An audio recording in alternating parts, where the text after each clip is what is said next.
Class 11th accountancy का एक बहुत इंपॉर्टेंट चैप्टर है बिल्स ऑफ एक्सचेंज, और अवस्थी क्लासेस में आज से हम स्टार्ट कर रहे हैं बिल्स ऑफ एक्सचेंज की कंप्लीट सीरीज। चैप्टर थोड़ा सा ट्रिकी है, मतलब इसमें कई सारी कंडीशंस होती हैं, कैसे हम बिल्स ऑफ एक्सचेंज को लिखते हैं, कैसे डिसऑनर होता है, कैसे कैंसिलेशन होता है, बहुत सारी चीज़ें हैं। तो बहुत सारा कंसेप्ट है, हम धीरे धीरे करके वीडियोज़ बनाएंगे और आपको सारी बातें समझाएंगे। यहाँ पर ये है video number first bills of exchange का, जिसमें हम थ्योरी पार्ट से स्टार्ट कर रहे हैं। एक दो वीडियोज़ में थ्योरी, उसके बाद हम लगातार न्यूमेरिकल क्वेश्चंस आपको सॉल्व करवाएंगे और आपको कहीं कोई डाउट नहीं होगा, ये मेरा वादा है आपसे। अगर कोई डाउट रह भी जाता है तो आप हमें कमेंट करके हमसे उसके आंसर्स ले सकते हैं। तो सबसे पहले बिल्स ऑफ एक्सचेंज है, मैंने आपसे बता दिया, क्लास 11th का एक बहुत इंपॉर्टेंट चैप्टर है। इसके बाद अगर आप प्रोफेशनल कोर्सेज करने जाते हैं तो ये चैप्टर वहां भी आपकी बहुत ज्यादा हेल्प करता है। तो स्टार्ट करते हैं फटाफट। आज इस वीडियो में बिल्स ऑफ एक्सचेंज में हम पढ़ने वाले हैं बिल्स ऑफ एक्सचेंज की टेक्निकल मीनिंग, की लॉ क्या बोलता है, एक्ट क्या बोलता है, फीचर्स देखेंगे बिल्स ऑफ एक्सचेंज के, पार्टीज जो एसोसिएटेड होती हैं बिल्स ऑफ एक्सचेंज, और लास्ट में हम देखेंगे एडवांटेजेस की, क्या एडवांटेज होते हैं, क्या फायदे होते हैं अगर हम बिल्स ऑफ एक्सचेंज को करते हैं तो। अच्छा ठीक है, ये सारी बातें तो होती रहेंगी, लेकिन बिल्स ऑफ एक्सचेंज का एक बहुत सीधा सा मतलब आपको समझना होगा कि किसी भी बिजनेस ट्रांजैक्शन में बिल्स ऑफ एक्सचेंज काम तब आता है जब वो बिजनेस ट्रांजैक्शन क्रेडिट में होती है, मतलब कि उधार में होती है। अगर हम गुड्स को उधार में बेचते हैं या गुड्स को उधार में खरीदते हैं, मतलब सेल्स और परचेस जब क्रेडिट में होता है तभी बिल्स ऑफ एक्सचेंज का रोल होता है। अगर यही बिजनेस ट्रांजैक्शन कैश में हो रही होती तो बिल्स ऑफ एक्सचेंज नहीं होगा। तो बिल्स ऑफ एक्सचेंज कब होगा? बिल्स ऑफ एक्सचेंज होगा जब ट्रांजैक्शन क्रेडिट में हो रही होंगी। हम एज्यूम करते हैं कि हमारे पास 1 लाख रुपीस की ट्रांजैक्शन है और ये टोटल क्रेडिट में है, तो यहां पर डेफिनेटली बिल्स ऑफ एक्सचेंज हो सकता है। अगर 1 लाख रुपीस की ट्रांजैक्शन है और 1 लाख रुपीस की ट्रांजैक्शन में मान लेते हैं कि 70,000 रुपीस यहां पर कैश में है और ये 30,000 रुपीस ही सिर्फ क्रेडिट में है, तो बिल्स ऑफ एक्सचेंज होगा, क्योंकि यहां पर पार्शियल जो है क्रेडिट है।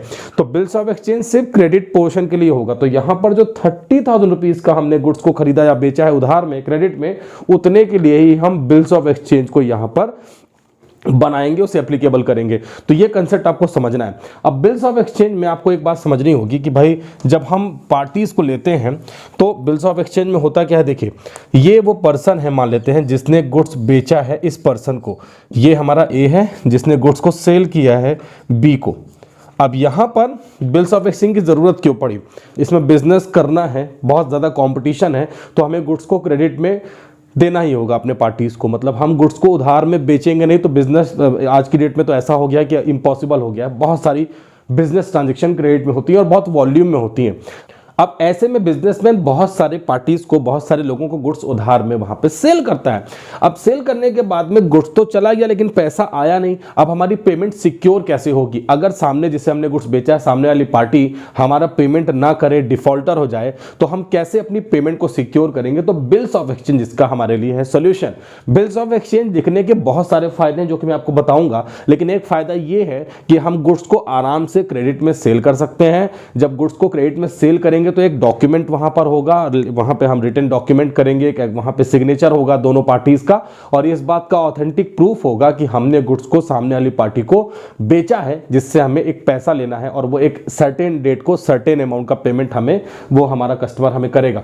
तो अपनी पेमेंट को सिक्योर कर सकते हैं, कोई टेंशन नहीं है। उसमें सारी बातें क्लियर लिखी रहती हैं कि किस टर्म्स कंडीशन में हमने गुड्स बेचा है, क्योंकि कई बार ऐसा होता है कि जब हम गुड्स बेच रहे होते हैं तब तो दोनों पार्टीज को याद रहता है, लेकिन जिससे हमने गुड्स बेचा है कई बार वो अपनी बातों से पलट जाता है कि नहीं, मैंने 30 डेज में नहीं, मैंने 40 डेज में पेमेंट करने के लिए बोला था। ऐसी कोई झंझट नहीं रहेगी, क्योंकि यहां पे सारी बातें रिटन फॉर्म में रहेंगी और रिटन फॉर्म में ही होगा बिल्स ऑफ एक्सचेंज। अच्छा, बिल्स ऑफ एक्सचेंज के बारे में एक बात और समझिए। Bills of exchange equivalent to currency होता है। आप 10,000 रुपीज के नोट रख दीजिए या आप 10,000 रुपीज का एक बिल्स ऑफ एक्सचेंज लिख दीजिए प्रॉपर, उसको बनाने के बाद में, तो वो दोनों इक्वल होता है। अगर आप किसी को 10,000 रुपीज दे रहे हैं या उस 10,000 रुपीज की जगह पे अगर आप बिल्स ऑफ एक्सचेंज दे रहे हैं तो दोनों इक्वल वेटेज रखते हैं, और bills of exchange equivalent to currency होता है। इसे हम फ्रीली ट्रांसफरेबल कर सकते हैं।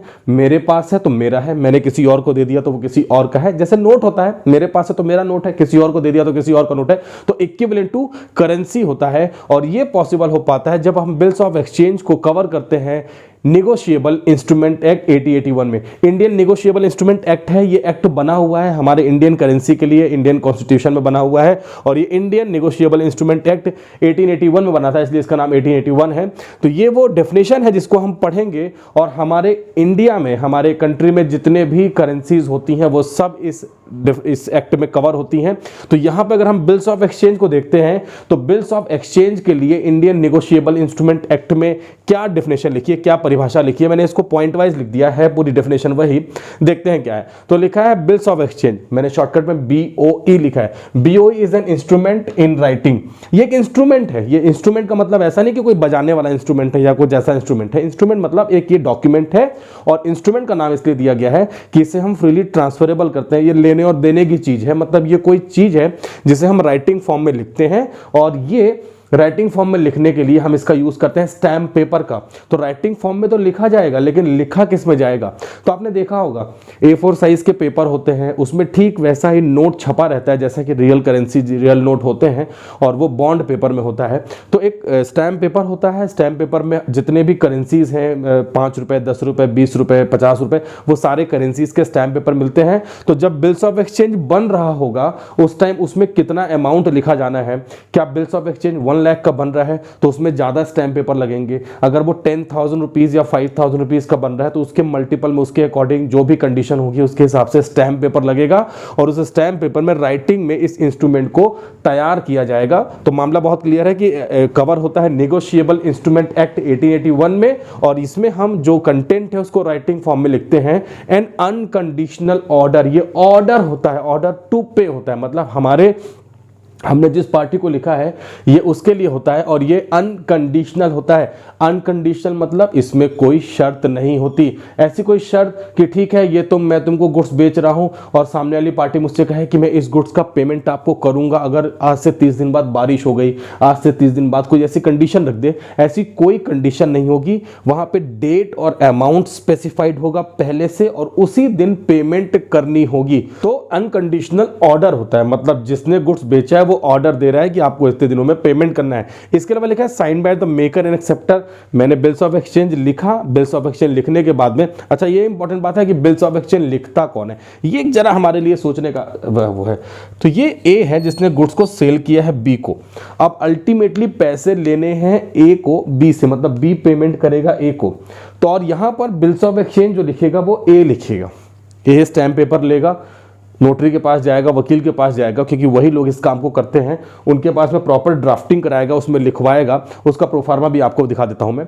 तो ये ऐसा प्रोफार्मा होता है, और इस प्रोफार्मा में बिल्स ऑफ एक्सचेंज बनता है और स्टैम्प पेपर में बनता है। तो ए ने गुड्स बेचा है बी को, तो ए ही लिखेगा बिल्स ऑफ एक्सचेंज। लेकिन यहां पे समझने वाली बात जो है वो आपको जरूर समझनी होगी। लिखेगा ए, पैसा बी को देना है ए को, मतलब पेमेंट बी को करनी है को, लेकिन लिखेगा ए। इसका मतलब यह है कि जिसको पैसा चाहिए वो ही लिखेगा, लेकिन लिखेगा उसकी लैंग्वेज में जिसे पेमेंट करनी है। लिखेगा ए, जैसे ए लिखेगा कि मैं बी 10,000 रुपीज का पेमेंट करूंगा ए को, तो लिखेगा ये ए, लेकिन ऐसा उसको पढ़ के लगेगा कि जैसे ये बी ने लिखा है। तो पूरी लैंग्वेज रहेगी बी की साइड से, लेकिन उसकी ड्राफ्टिंग जो है वो ए करेगा। अच्छा होगा क्या इसके बाद में, तो ए बिल लिखने के बाद लेकर जाएगा बी के पास में, और बी से बोलेगा कि मैंने आपको इतने वॉल्यूम का, इतने अमाउंट का यहाँ पे गुड सेल किया है, और अब आप इसमें अपनी, मैंने ये बिल्स ऑफ एक्सचेंज तैयार कर लिया है, आप इसमें अपनी एक्सेप्टेंस दे दीजिए। तो एक्सेप्टेंस देगा बी। एक कागज का टुकड़ा है, इस कागज के टुकड़े में मैंने सारी ड्राफ्टिंग की है। जिस कागज के टुकड़े को मैं स्टैम्प पेपर बोल रहा हूं, इस स्टैम्प पेपर में सारे कंटेंट उसने लिखे हैं जिसको पैसा चाहिए, लेकिन लिखे हैं उसकी लैंग्वेज में जिसे पैसा देना है। यहां पर ए ने लिखा है बी के लिए, लेकिन ऐसा लिखा है कि जैसे बी ने ही लिखा हो। फिर वो उसे बी के पास लेकर जाएगा, बी उसमें अपने सिग्नेचर कर देगा कि ठीक है आज में जो लिखा है वो सब कुछ सही है, मुझे सच में आपको पैसे देने हैं। और ऐसा करने के बाद में वो स्टैम्प पेपर वापस ए अपने पास लाकर रख लेगा, तब तक जब तक कि उसमें लिखी हुई डेट ना आ जाए। वो 2 महीने, 3 महीने, 60 डेज, जो भी डेट हो सकती है। तो ए ने लिखा बी की लैंग्वेज में, बी के पास लेके गया, बी ने उसमें अपनी एक्सेप्टेंस दी, सिग्नेचर की है। एक्सेप्टेंस का मतलब होता है कि उसने अप्रूव किया कि ठीक है ये मेरा ही है, उसने अपने सिग्नेचर कर दिए, और वापस से बिल जो है मेरे पास आ गया, मतलब कि ए के पास में आ गया। और इसी पूरे सिस्टम को कहते हैं कि बिल्स ऑफ एक्सचेंज बन गया। एक एमसीक्यू आ सकता है कि बिल्स ऑफ एक्सचेंज अपने एग्जिस्टेंस में कब आता है। आप लाख स्टैम्प पेपर में लिख लें, ड्रॉर ये जहां पे ए है ये लिख लें, लेकिन जब तक कि जिसे पेमेंट करनी है वो पेमेंट ना कर दे, तब तक नहीं हो सकता है बिल्स ऑफ एक्सचेंज अपने एग्जिस्टेंस में। तो एग्जिस्टेंस में तब आएगा, तब तक वो वैलिड नहीं माना जाएगा जब तक कि जिसे पेमेंट करना है वो उसमें अपने सिग्नेचर कर दे, अपनी एक्सेप्टेंस दे दे। तो ये आपको ध्यान रखना है। तो लिखा है कि sign by the maker and acceptor, दोनों ही पार्टीज उसमें सिग्नेचर करेंगे। इसके बाद directing to pay the certain sum of money, और उसमें होगा क्या, उसमें लिखा होगा, डायरेक्शन होगा, यहाँ पे ए बी को बोल रहा है, आदेश दे रहा है कि आप मुझे पेमेंट करोगे आज से 30 डेज 40 डेज के बाद में। तो ये सर्टेन अमाउंट फिक्स्ड होगा, डेट फिक्स्ड होगी, हर कुछ, यहाँ कुछ हवा हवाई नहीं हो रहा है कि नहीं जब मन चाहे पेमेंट कर देना, जितना मन चाहे पेमेंट कर देना, नहीं। तो एक सर्टेन अमाउंट होगा, सर्टेन डेट को होगा, only or the order to a certain person. अब यहाँ पे ए को पैसा चाहिए, तो ए ने उसमें लिखा है कि ये जो पैसा आज से 1 महीने 2 महीने बाद दोगी, ये पैसा मुझे ही देना, मतलब ओनली जो लिखा है ओनली मतलब ये पैसा मुझे ही देना, या ऑर्डर टू पे, या जिसे मैं कह दूंगा मेच्योरिटी आएगी, और मेच्योरिटी वाले दिन अगर मैं तुमसे कहूं कि मैं नहीं आ पा रहा हूं, मैं किसी थर्ड पर्सन को भेज रहा हूं, तो तुम उसे पेमेंट कर देना, तो ये भी हो सकता है। तो ये भी उसमें लिखेंगे only or the order to a certain person. मैंने मतलब ए ने बी को बोला कि सी आएगा तुम्हारे पास, उसे पेमेंट कर देना, तो वो ऐसा भी कर सकता है। और the bearer of the instrument, या किसी ऐसे पर्सन को जिसको मैंने किसी ऐसे बिल्कुल एंड टाइम में कह दिया कि जाओ भाई तुम पेमेंट ले आना, तो ये ऐसा भी हो सकता है। और ये एक जो डेफिनेशन है ये नेगोशिएबल इंस्ट्रूमेंट एक्ट 1881 में है, इंडियन नेगोशिएबल इंस्ट्रूमेंट एक्ट है ये। तो ये लिखा हुआ है, इसको फिर से फटाफट देख लेते हैं। राइटिंग फॉर्म में होता है, अनकंडीशनल होता है, जो उसमें मेकर और एक्सेप्टर के सिग्नेचर होते हैं, सर्टेन अमाउंट होता है, डेट होती है, और ऑर्डर टू पे होता है, और बन जाता है बिल्स ऑफ एक्सचेंज जब उसमें पेमेंट करने वाला अपने एक्सेप्टेंस दे देता है, मतलब अपने सिग्नेचर कर देता है। फटाफट फीचर्स की बात करते हैं, और फीचर्स में समझना है, कुछ फीचर्स तो मैंने आपको यहीं से दिखा दिए। अगर हम फीचर्स की बात करते हैं तो आप देखेंगे यहाँ पे लिखा हुआ है कि ये राइटिंग में होना चाहिए, ये हमारा पहला फीचर है। इसके बाद लिखा है कि अनकंडीशनल होना चाहिए, क्योंकि कोई शर्त नहीं होगी। अगर कोई शर्त है उसमें इफ कंडीशन लगी है कि नहीं ऐसा होने पर ही, तो वो बिल्स ऑफ एक्सचेंज है नहीं, वो अनवैलिड है, तो कोई कंडीशन नहीं होगी। यहाँ पर साइन बाय मेकर एक्सेप्टर करेंगे, ये इसका एक फीचर है। ये ऑर्डर टू पे होगा, सर्टेन सम ऑफ मनी होगा, सर्टेन डेट को होगा, ये हमारा एक फीचर है। तो बहुत सारे फीचर्स यहाँ लिखे हैं। इसके अलावा जो फीचर हमने नीचे और लिखे हैं वो भी फटाफट देख लेते हैं। कि लिखा है राइटिंग इन स्टैम्प पेपर, क्योंकि राइटिंग था और मैंने आपको बता दिया ये स्टैम्प पेपर में आपको लिखना होगा, तो स्टैम्प पेपर में होगा। अमाउंट मस्ट बी डेफिनेट, आपको वहां पे अमाउंट भी डेफिनेट अमाउंट लिखना है, कि जो अमाउंट है, हवा हवाई वाला नहीं कि इतना अमाउंट 10,000 के लगभग, अप्रॉक्स 10,000, ये गलत वर्ड है, एग्जैक्ट 10,000 या 10,350 रुपीज, तो ये एकदम सर्टेन अमाउंट वहां पे हमें लिखना होगा। और date must be fixed one, आपको डेट भी लिखनी होगी कि किस डेट को लिखा जा रहा है और किस डेट को इसका पेमेंट होना है, ये दोनों ही डेट वहां पे स्पेसिफाइड होंगी। तो ये बहुत सारे फीचर्स, जो डेफिनेशन में बहुत सारी फीचर्स छुपी हैं, और कुछ फीचर्स हमने अलग से देख ली बिल्स ऑफ एक्सचेंज की। अब चलते हैं पार्टीज कौन कौन सी होती हैं बिल्स ऑफ एक्सचेंज की। देखिए 3 पार्टीज होती हैं। पहला लिखा है ड्रॉर, जिसे हम कहते हैं मेकर, और इस केस में मेकर कौन था, ए था। ए ने ही बिल को ड्राफ्ट किया था, ए ने ही बिल को लिखा था, और ये लिखा था बी की लैंग्वेज में। तो ए जो है वो कहलाता है यहां पर ड्रॉर, ये कहलाएगा ड्रॉर। इसने बिल को लिखा है और ये पेमेंट चाहता है बी से, तो जो मेकर ऑफ बिल होता है उसे हम मेकर ऑफ बिल बोले, या हम एक बहुत आसान शब्द में कहें कि हम उसे कह सकते हैं कि ये ड्रॉर है। ड्रॉर मतलब जिसने बिल की ड्राफ्टिंग की है स्टैम्प पेपर में, तो ये कहलाता है ड्रॉर, जिसे पैसा लेना है। ड्रॉई जिस पर्सन को पैसा देना है, ये है ड्रॉई। ड्रॉई मतलब एक्सेप्टर। मैंने आपसे क्या बताया, बी ने अपने एक्सेप्टेंस दी कि ठीक है इसमें लिखा हुआ सब कुछ सही है और इसमें लिखी हुई अमाउंट की पेमेंट मैं उस डेट को करूंगा, और सब पढ़ने के बाद में उस कागज के टुकड़े में, उस स्टैम्प पेपर में बी ने अपनी एक्सेप्टेंस दे दी, अपने सिग्नेचर कर दिए, और वो बिल्स ऑफ एक्सचेंज का रूप ले लेता है। तो एक्सेप्टर होता है और हो सकता है पेई। अब यहां पर एक बात आप समझिए, पेई कौन हो सकता है, यहां पर पेई ए खुद भी हो सकता है। ए कैसे हो सकता है भाई, जो डेट आ गई उस डेट को ए ने बोला कि लाओ भाई पेमेंट निकालो, और बी ने पेमेंट कर दी, तो ए खुद भी पे हो सकता है। लेकिन ए जो है वो, अब इसको अच्छे से समझिएगा, ए बी से पैसा चाहता है, इसका ये मतलब बिल्कुल भी नहीं कि ए को किसी तीसरे पर्सन को पैसे नहीं देने हैं। मान लेते हैं ए को कोई अमाउंट सी को देना था, बी से लेना था ए को, लेकिन सी को देना था। तो ए ने सोचा यार ये अमाउंट तो जो मैं लूंगा बी से, मैं अपने पास लाऊंगा, फिर मैं ये सी को दूंगा, तो क्यों ना ये जो स्टैम्प पेपर है, जो बिल्स ऑफ एक्सचेंज है, मैं डायरेक्टली सी को दे दूं और सी ही जाकर बी से पैसा ले आए ड्यू डेट के दिन। तो ऐसा भी हो सकता है, इसे हम एंडोर्समेंट ऑफ बिल बोलते हैं, हम न्यूमेरिकल क्वेश्चन में पढ़ेंगे। तो एंडोर्समेंट का मतलब कि जो ड्रॉर है, जो मेकर है, उसे किसी पर्सन को पैसे चाहिए, तो उसे किसी पर्सन को पैसे देने भी हैं, तो उसने उस कागज के टुकड़े को अपने पास से उस पर्सन को दे दिया जैसे वो पेमेंट करना चाहता था। अब उसने सी को बोला कि ठीक है ड्यू डेट इस दिन है, ये रहा स्टैम्प पेपर, क्योंकि मैंने आपसे क्या बताया ये इक्विवेलेंट टू करेंसी है। आप किसी को कोई अमाउंट दीजिए या वो कागज का टुकड़ा दीजिए, जब तक उसमें लिखी हुई डेट नहीं आती तब तक वो वैलिड रहता है। तो इन्हें सी को दे दिया और सी जो है ड्यू डेट के दिन बी से पैसा ले लेगा। तो पेई जो है वो चेंज हो सकता है, पेई बैंक भी हो सकता है। वो क्यों हो सकता है, हम जनरल एंट्रीज करेंगे तो आपको जल्दी समझ में आएगा। तो पेई जो है वो थर्ड पर्सन भी हो सकता है। इस मेकर और एक्सेप्टर के अलावा थर्ड पर्सन जिसे ड्रॉर ने, जिसे मेकर ने इंस्ट्रक्ट किया है कि आप पेमेंट ले लेना, वो पर्सन भी हो सकता है, जिसके लिए हम यहां पर लिखते हैं पेई। तो ये बातें क्लियर हो गई कि मोटा मोटी तीन पार्टीज हैं, मेकर, एक्सेप्टर, ड्रॉर, ड्रॉई और पेई। तो ये तीन पार्टीज हो गई। अब देखते हैं कि हमारे पास एडवांटेजेस क्या क्या हैं। अगर हम एडवांटेज की बात करते हैं तो बहुत अच्छा एडवांटेज ये है कि भाई सब कुछ रिटन फॉर्म में है। लिखा है helpful in credit sales and purchase, आसान है, आप बिना हेजिटेशन के आप उसे पहचानते थे तब तो ठीक है, नहीं पहचानते थे और उसने बोला कि भाई गुड्स बेच दो और लिखा पढ़ी कर लो, कानूनी तौर पे लीगल वे में आप सारी चीज़ें कर लो, तो आप गुड्स को आसानी से सेल्स और परचेस कर सकते हैं। ये आपके दिमाग में रह नहीं जाएगा कि अरे मैं इसे बेच रहा हूँ कहीं मेरा पैसा डूब तो नहीं जाएगा। अरे पैसा डूबेगा कैसे, आपने तो लीगल प्रोटेक्शन ले ली है, सब कुछ कानून की नज़रों के सामने हो रहा है और आपने ऐसा किया है, तो आपके लिए बहुत कन्वीनियंट है, लीगल डॉक्यूमेंट है। कल को अगर वो पार्टी हमारा पेमेंट नहीं करती है तो हम कोर्ट में जाके इसे प्रेजेंट कर सकते हैं कि ये रहा वो कागज का टुकड़ा, ये रहा वो बिल्स ऑफ एक्सचेंज जिसमें सामने वाली पार्टी ने सिग्नेचर किए हैं। डिस्काउंटिंग, इसका एक बहुत अच्छा फीचर ये है कि बिल्स ऑफ एक्सचेंज को आप, जैसे ये यहाँ पे था, मैंने कहा ड्रॉर है और आज की डेट में बिल ड्रॉर के पास में है, क्योंकि ड्रॉई के पास तो वो बिल जाएगा जो डेट लिखी है उसमें। एक गुड्स बेचा और बी ने बोला कि मैं पेमेंट करूंगा 30 डेज के बाद में, तो 30 डेज तक तो ए के पास, ड्रॉर के पास में बिल रहेगा, लेकिन ड्रॉर को मतलब ए को यहाँ पे आज ही पैसे की जरूरत है, चौथे दिन में, बिल लिखने के चौथे दिन बाद ही ए को पैसे की जरूरत है। वो बी के पास तो जा नहीं सकता क्योंकि बी ने तो 1 महीने बाद पैसा देने के लिए बोला है।